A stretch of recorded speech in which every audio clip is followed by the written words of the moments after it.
राजस्थान के अलवर जिले में सरिस्का के जंगलों और अरावली की पहाड़ियों के बीच एक ऐसी जगह छिपी हुई है जिसके बारे में आज भी ज्यादातर लोगों को पता नहीं है। यहां तक पहुंचना भी आसान नहीं है। घुमावदार रास्ते, जंगल, पहाड़ और कई जगह ऐसा लगता है जैसे इंसानी बस्ती बहुत पीछे छूट चुकी है। लेकिन इसी सुनसान इलाके के बीच छिपा है 1000 साल से भी ज्यादा पुराना इतिहास। एक ऐसी जगह जहां कभी लगभग 200 मंदिरों का विशाल समूह हुआ करता था। आज उन मंदिरों में से ज्यादातर मौजूद नहीं है। कहीं मंदिरों के टूटे हुए अवशेष हैं, कहीं अद्भुत नक्काशी वाले पत्थर हैं और जगह जगह खंडित मूर्तियां बिखरी हुई हैं। यह है अलवर का नीलकंठ महादेव।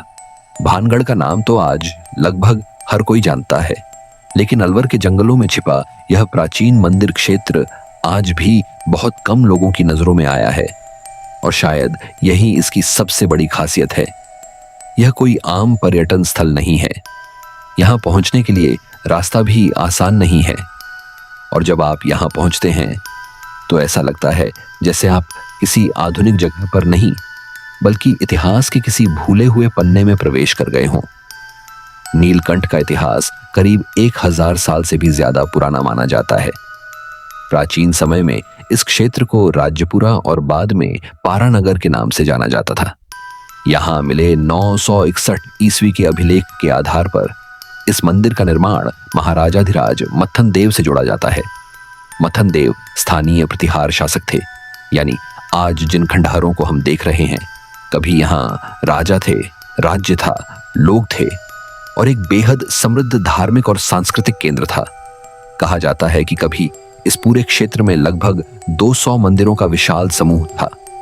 यहां शैव मंदिर थे, जैन मंदिर थे और अलग अलग देवी देवताओं की सुंदर मूर्तियां थीं।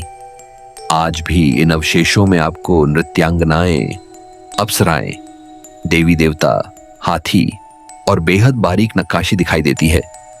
इन पत्थरों की कला देखकर आज भी विश्वास करना मुश्किल होता है कि इन्हें इतने पुराने समय में हाथों से तराशा गया होगा। लेकिन इन मूर्तियों को देखकर एक बात मन को परेशान करती है। इनमें से बहुत सी मूर्तियां आज खंडित हैं।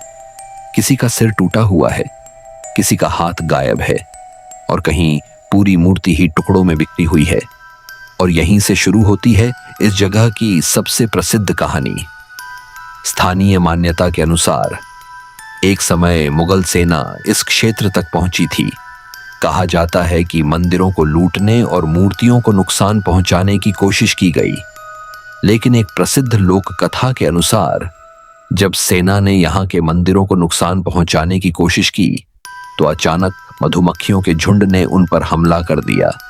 कहा जाता है कि सेना को पीछे हटना पड़ा, लेकिन यहां मौजूद खंडित मूर्तियां और मंदिरों के अवशेष आज भी एक सवाल जरूर खड़ा करते हैं।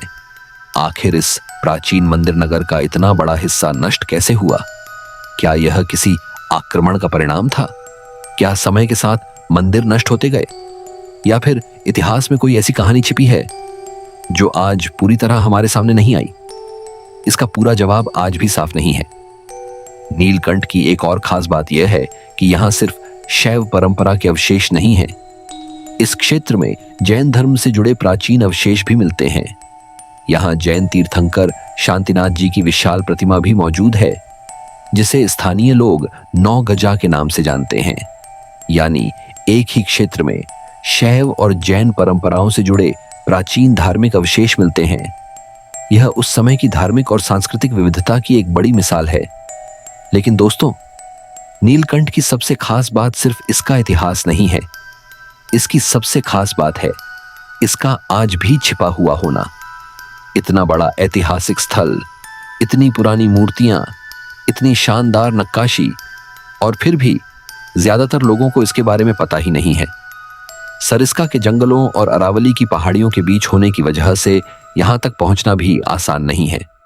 रास्ते में जंगल है, पहाड़ हैं, सन्नाटा है और कई जगह ऐसा लगता है जैसे आप किसी भूली हुई दुनिया में जा रहे हों। लेकिन जब आप यहां पहुंचते हैं तो सामने दिखाई देती हैं हजारों साल पुरानी मूर्तियां और मंदिरों के अवशेष।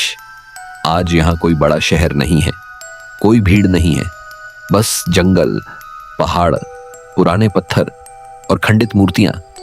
लेकिन इन पत्थरों में कभी एक पूरी दुनिया बसी हुई थी।